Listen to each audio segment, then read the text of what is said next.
प्रसन्न हुए और ब्राह्मणों से भगवान ने प्रसन्न होकर के पूछा कि राजन क्या चाहते हैं। ब्राह्मण बोले महाराज अब आप ही पूछोगे तो कैसे काम चलेगा, ये पुत्र की कामना से यज्ञ किए हैं। भगवान यज्ञ नारायण बोले अच्छा तो ब्राह्मणों आपने आशीर्वाद पहले ही दे दिया है तो आपके वचनों को मैं व्यर्थ नहीं जाने दूंगा। भगवान ने आशीर्वाद दिया। इनके ही घर में भगवान स्वयं नारायण ऋषभदेव के रूप में अवतरित भये। बोलिए ऋषभदेव भगवान की जय हो। इन्होंने ही जैन धर्म का प्रारंभ काल किया। ऋषभदेव जी महाराज से ही जैन धर्म प्रारंभ हुआ। ऋषभदेव जी के 100 संतान वहीं, उनमें से सबसे बड़े बेटे का नाम भरत और इन्हीं महान प्रतापी राजा भरत के नाम से अजनाभ खंड का नाम भारत हो गया। बोलिए भारत वर्ष की जय हो। ये बड़ी परम पावन भूमि है भारत की। देवता भी तरसते हैं यहां अवतार धारण करने के लिए।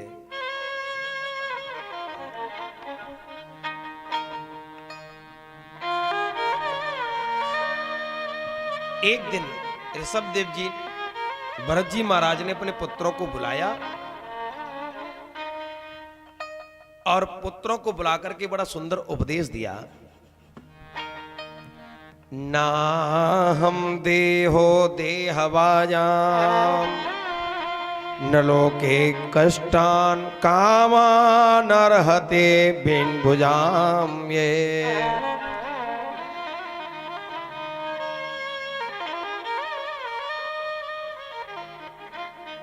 प्रेम से बोलो दाऊ जी महाराज की जय हो।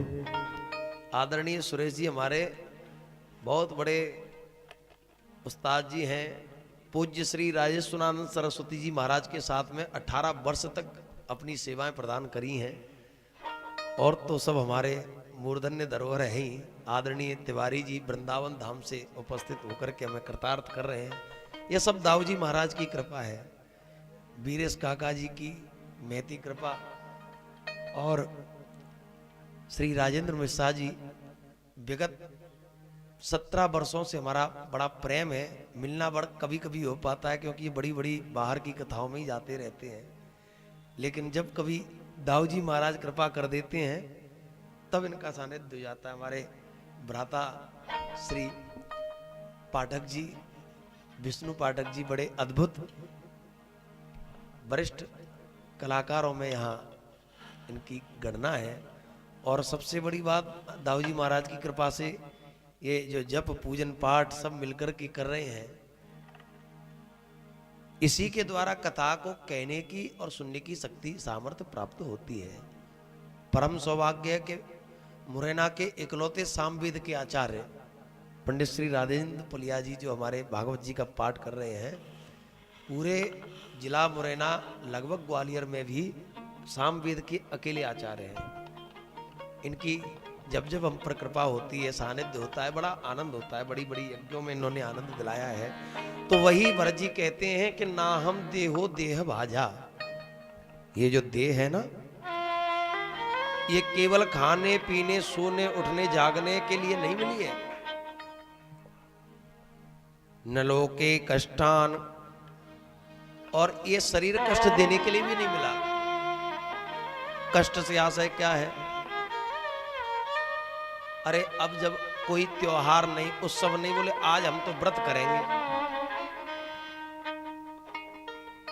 कई कई माताओं को देखता हूं कि हफ्ते में 4 दिन तो व्रत उपवास ही करती हैं। प्रेम से बोलो राधे राधे। शरीर कष्ट देने के लिए भी नहीं है।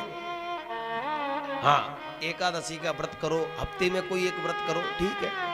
पता चले कि आज शुक्रवार का व्रत है, कल सोमवार का व्रत था, आज गणपति चौथ का व्रत है, भटको मत।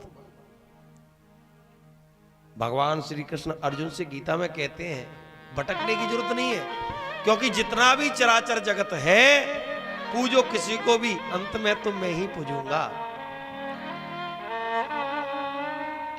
वृक्षाणाम अस्वस्थम अस्ति, वृक्षों में पीपल मैं हूं। चाहे तुम उसे प्रेत समझ करके पूजो, वृक्ष समझ करके पूजो और चाहे विष्णु समझ के पूजो, पूजा मेरी होगी। धातु नाम कंचनमस्मि, नाना प्रकार के भगवान ने अपने रूप बतलाए विराट स्वरूप में। तो अर्थ यही है, उस समय भगवान कहते हैं कि अर्जुन अनन्या चिंतयन्तो मां ये जनाः पर्युपासते। जो भी जीव अनन्यता के भाव से मेरी उपासना करता है, तेसाव नित्याभियुक्ता नाम योगन क्षेमम वहाम्यहम, उसका योग क्षेम सब गारंटी में लेकर के पूरा करता हूं। तो ना हम देहो देहवाजा, ये शरीर कष्ट देने के लिए नहीं है और ना खाने पीने उठने बैठने सोने जागने के लिए। तो पुत्रों ने पूछा पिताजी फिर ये शरीर मिला क्यों है? तब जवाब दिया, भरत जी कहते हैं तपो दिव्यम पुत्र कायेन सत्वं शुद्धयेद्यस्माद् ब्रह्म सौख्यम त्वनन्तमम्। तपो दिव्यम, इस शरीर से तप करो। इस शरीर से दो ही चीजें प्राप्त हो सकती हैं, विषयानंद या ब्रह्मानंद। बढ़िया डल्लप के गद्दे पे सो करके एसी चालू करके लेट जाओ तो विषयानंद मिल जाएगा। और अगर ब्रह्मानंद लेना चाहते हो तो वो ब्रह्मानंद भी इस मनुष्य शरीर से मिलेगा। ब्रह्मानंद की प्राप्ति भी इस शरीर से होती है। भैया ताला तो एक ही होता है और चाबी भी एक होती है, लेकिन अगर इधर घुमा दो तो ताला लग जाएगा, इधर घुमा दोगे तो खुल जाएगा।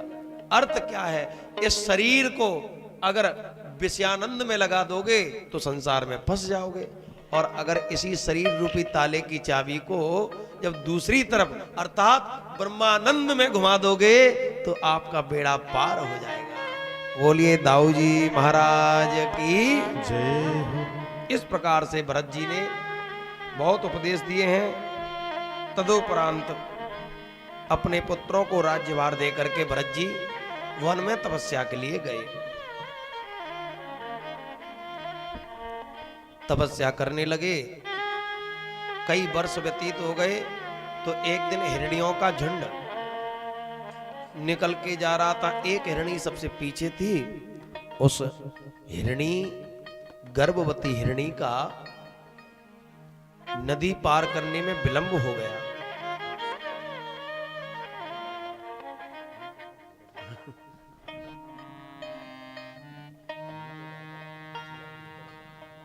तो हिरणी गर्भवती थी, नदी को पार करना चाह रही थी, तब तक सिंह आ गया। सिंह ने दहाड़ लगाना चाही, दौड़ करके हिरणी को पकड़ना चाहता था। गर्भवती हिरणी प्राण बचाने की इच्छा से नदी को पार करने के लिए उछली, गर्भस्राव हो गया डर के मारे, और नन्हा सा बालक पानी में बहता हुआ जा रहा था। ये सब दृश्य भरत जी महाराज बैठे बैठे तपस्या करते हुए देख रहे थे। दया आ गई, आना भी चाहिए। संत का हृदय तो वैसे भी नवनीत मक्खन से भी कोमल होता है, जीव मात्र पर दया करना चाहिए। भरत जी गए और बहते हुए पानी से नन्हे से हिरण के बच्चे को लेके आए। सोचा कि जब बड़ा हो जाएगा तब छोड़ दूंगा, इसका लालन पालन करूं। आश्रम पर लेकर के आए, स्वयं उसको चम्मच आदि के द्वारा दुग्ध पान कराते, लालन पालन करते। धीरे धीरे भरत जी का मन हिरण के बच्चे में रम गया।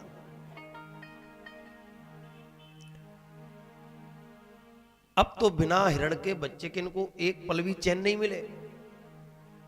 इधर उधर बच्चा हो जाए हिरण का तो आवाज लगाने लगे, अरे बेटा कहां गया, मेरा हिरण कहां गया। अंततो गत्वा इतनी ममता ममत्व इनका हो गया कि एक पल भी हिरण के बिना नहीं रह पाए। जीव को ये ममता ही तो फंसाती है। संसार में जीव आता तो शुद्ध ही है, लेकिन जैसे ही संसार के प्राणियों से प्रेम करता है, मेरा चाचा, मेरा ताऊ, मेरा मामा, मेरा फूफा, बस माया लपेट लेती है।